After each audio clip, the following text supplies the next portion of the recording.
નમસ્કાર મિત્રો, કે ચેનલમાં આપનું હાર્દિક સ્વાગત છે. હું દિનેશસિંહ રાઠોડ.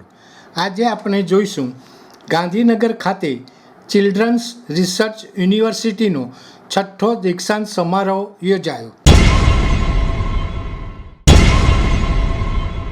રાજ્યપાલ અને કુલાધિપતિ આચાર્ય દેવવ્રતજીના અધ્યક્ષસ્થાને ગાંધીનગર ખાતે ચિલ્ડ્રન્સ રિસર્ચ યુનિવર્સિટીનો 6ઠ્ઠો દીક્ષાંત સમારોહ ગૌરવપૂર્ણ માહોલમાં યોજાયો હતો. આ તકે રાજ્યપાલ આચાર્ય દેવવ્રતજીએ જણાવ્યું હતું કે દેશના પ્રધાનમંત્રી નરેન્દ્રભાઈ મોદી જ્યારે ગુજરાતના મુખ્યમંત્રી હતા ત્યારે તેમણે ભારતીય પરંપરા અને પ્રાચીન ઋષિ મુનિઓના વિઝનને સાકાર કરવા ચિલ્ડ્રન્સ રિસર્ચ યુનિવર્સિટી અને ટીચર્સ યુનિવર્સિટી જેવી અનોખી સંસ્થાઓની સ્થાપના કરી હતી. ઋષિઓએ જંગલો અને પર્વતોમાં તપસ્યા કરીને જ વિચાર આપ્યો હતો કે ભાવાત્મક અને સંસ્કારી બાળક જ રાષ્ટ્રનો સાચો નિર્માતા બની શકે. તે જ વિચારસરણી આ યુનિવર્સિટીનું મૂળ આધારબિંદુ છે. તેમણે સતપથ બ્રાહ્મણ ગ્રંથનો ઉલ્લેખ કરતાં કહ્યું કે બાળકના જીવનમાં 3 મુખ્ય ગુરુઓ હોય છે: માતા, પિતા અને શિક્ષક. જે બાળકને જીતેન્દ્રિય, પરોપકારી, ધર્માત્મા અને વિદ્વાન માતા પિતા તથા ગુરુ પ્રાપ્ત થાય છે તે બાળક ધન્ય બની જાય છે. આ ત્રણેય પાસે બાળકને યોગ્ય દિશા આપવાની અભૂતપૂર્વ ક્ષમતા છે.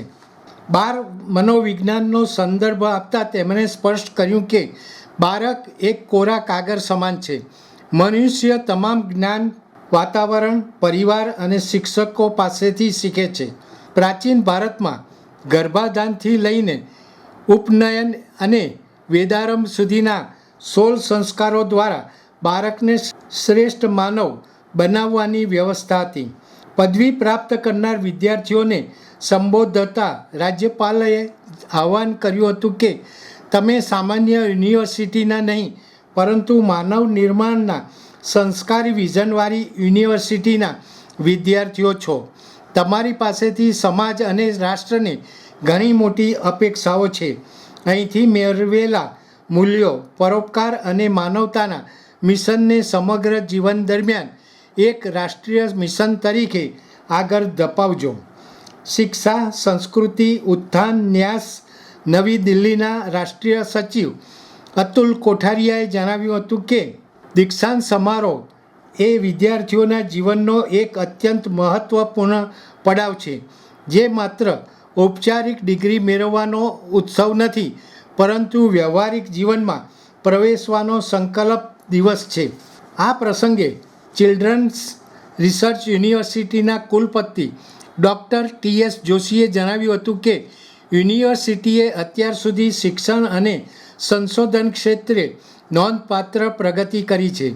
હાલ યુનિવર્સિટીમાં 150થી વધુ વિદ્યાર્થીઓ પીએચડી કરી રહ્યા છે અને 53થી વધુ વિદ્યાર્થીઓએ પીએચડી પૂર્ણ કર્યું છે. આ ઉપરાંત અધ્યાપકો અને સંશોધકો દ્વારા 550થી વધુ સંશોધન પત્રો રજૂ કરવામાં આવ્યા છે તેમજ 100થી વધુ પુસ્તકોનું પ્રકાશન કરવામાં આવ્યું છે. આ પ્રસંગે કુલાધિપતિ સહિત ઉપસ્થિત મહાનુભાવોના હસ્તે યુનિવર્સિટીનો વાર્ષિક અહેવાલ, ગીજુભાઈ બધેકા ચેરનો વાર્ષિક અહેવાલ અને નૂતન શૈક્ષણિક પાઠ્યક્રમોનું પ્રસ્તુતિકરણ તેમજ 14 જેટલા પુસ્તકો, હિન્દી કેલેન્ડર અને ડિવાઇન ચાઇલ્ડ એન્ડ્રોઇડ એપ્લિકેશનનું લોકાર્પણ કરવામાં આવ્યું હતું. તદુપરાંત વિશિષ્ટ ક્ષમતા ધરાવતી 3 બાળ પ્રતિભાઓનું રાજ્યપાલના હસ્તે વિશેષ સન્માન કરવામાં આવ્યું હતું. આ સાથે યુનિવર્સિટીના 12 વિશિષ્ટ પુરસ્કારો પણ એનાયત કરાયા હતા. સંશોધન અને શૈક્ષણિક ક્ષેત્રે નવીનતા લાવવા માટે ચિલ્ડ્રન યુનિવર્સિટી અને સહયોગી સંસ્થાઓ વચ્ચે સમજૂતી કરારો પણ કરવામાં આવ્યા હતા. કુલાધિપતિ આચાર્ય દેવવ્રતજીના હસ્તે તમામ સ્નાતકોને પદવીઓ તેમજ તેજસ્વી વિદ્યાર્થીઓને ગોલ્ડ મેડલ તેમજ પીએચડીની ઉપાધિઓ એનાયત કરવામાં આવી હતી. આ ઉપરાંત સર્વાંગી બાલ વિકાસ ક્ષેત્રે ઉત્કૃષ્ટ કામગીરી કરનાર 2 વિશિષ્ટ પ્રતિભા ડૉક્ટર ઇન્દુમતી કાટદરે તથા ડૉક્ટર જ્યોતિબેન થાનકીને રાજ્યપાલના હસ્તે માનદ ડૉક્ટર ઓફ લેટર્સની પદવી એનાયત કરીને સન્માનિત કરવામાં આવ્યા હતા. યુનિવર્સિટીના કુલ સચિવ પ્રોફેસર ડૉક્ટર સંજય ગુપ્તા દ્વારા આભાર વિધિ રજૂ કરવામાં આવી હતી. આ કાર્યક્રમમાં ગાંધીનગર મહાનગરપાલિકાના મેયર શ્રીમતી મીરાબેન પટેલ, ગાંધીનગર ઉત્તરના ધારાસભ્ય શ્રીમતી રીતાબેન પટેલ, વિવિધ યુનિવર્સિટીઓના કુલપતિઓ, યુનિવર્સિટીના અધિકારીઓ, અધ્યાપકો, સંશોધકો, વિદ્યાર્થીઓ, વાલીઓ તેમજ આમંત્રિત મહાનુભાવો મોટી સંખ્યામાં ઉપસ્થિત રહ્યા હતા. દર્શક મિત્રો, અત્યારે આટલું જ. આવા વધુ સમાચારો માટે જોતા રહો કે ચેનલ. નમસ્કાર.